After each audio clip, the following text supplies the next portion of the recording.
এই জায়গার এই যে এখানে গেছে 3টা, ওই ম্যাগনেটিক কন্ডাক্টর 2টা, এই যে 85, এটাও 50, হ্যাঁ 85 এই দেবো। ওই দেখেন ওই যে দেখছেন কি অবস্থা ভিতর দিয়া, দেখছেন সব এগুলা আপনি যে ফ্লাশিং হয়েছে দেখেন না, উঠান, কিন্তু বিষয় তো এটা না, এটা তো হয়েছে।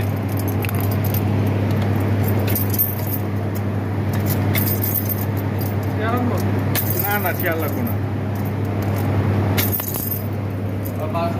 আর ব্রাশ এটাই হয়েছে।